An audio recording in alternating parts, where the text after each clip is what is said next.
You can tell it's me? Wow. Super ears. Can I just say, that is amazing. Thank you. That means everything coming from you. I just have one question, if that's okay. What happens if, I don't know, I do this? Don't look at him, look at me! Ashley! Look at me! The world's biggest asshole. Whenever I think my life sucks, I tell myself I should be glad I don't share a reality with this guy. Think about the most insecure high school bully you know, the most cruel, vindictive, volatile, irritable person you have ever come across, and then give him the sickest sense of humor and make him a living, breathing weapon of mass destruction. That's Homelander. As bad as the heroes in The Boys currently are, Homelander manages to keep them all away from proper criticism by being the biggest douche possible. Episode after episode, he does something more terrible than the last. Homelander is the biggest brand in the superhero industry and represents a friendly, all-American charm. Unfortunately, he's also a psychopath. Think Patrick Bateman, but superpowered and unkillable. That's who this guy is. We've seen some versions of evil Superman before, but on a conceptual level, Homelander is just a better villain than any of them. There is no exception, and perhaps any other superhero or villain.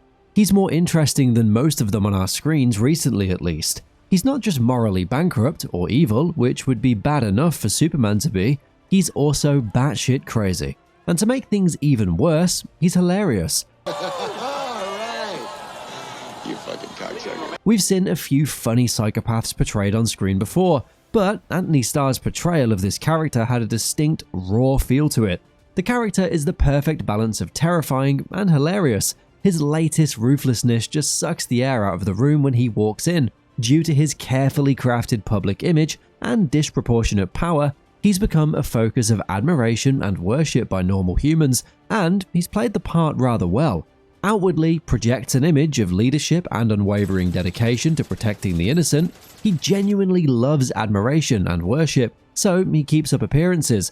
Unfortunately, he has zero heroic traits or tendencies, so he can only pretend for so long. Beneath the hero facade lies a sadistic individual who loves to cause pain and dominate others. Homelander is more than glad to engage in all forms of debauchery.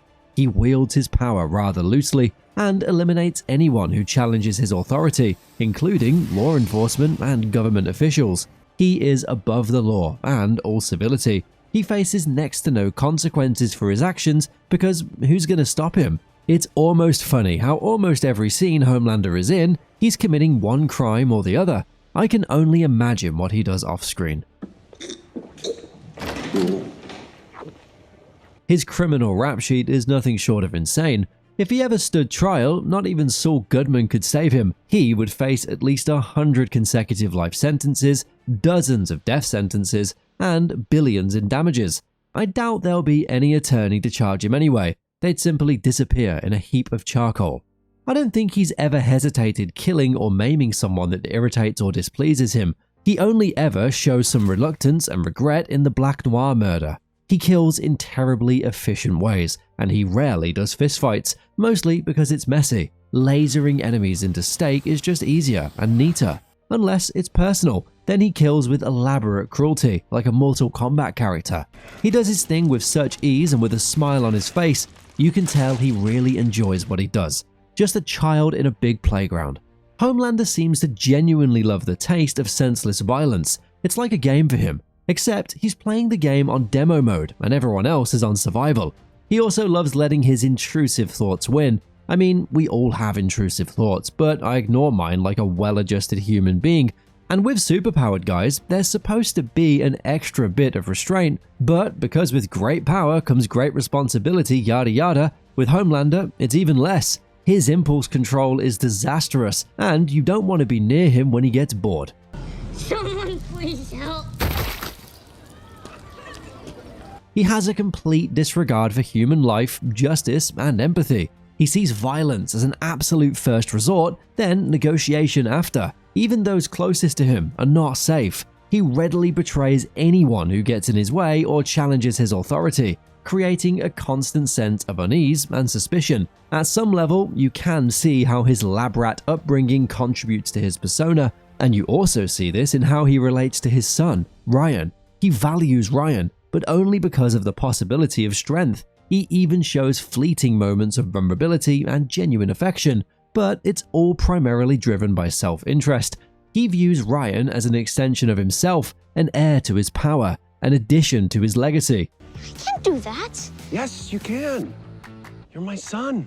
You can see this from the way he gently and lovingly teaches Ryan how to fly. He's also super racist and prejudicial. He has a latent distrust and prejudice towards those he perceives as different, including immigrants, refugees, and generally non-white people. Do you really think I'm gonna let a fucking Muslim in the 7? Captain Al-Qaeda, we're American. And it expresses itself in the funniest ways. Homelander believes that might is right, and the strong have the right to rule over the weak.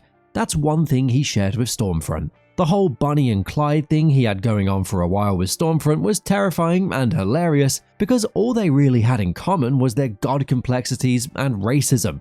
But I guess it was enough to drive all that intimacy, even when she was incapacitated in the hospital. One thing about Homelander is that you can't doubt his insanity. He's insane. Many of the supes and characters hate him, and some find him pathetic. Ashley, take off that wig.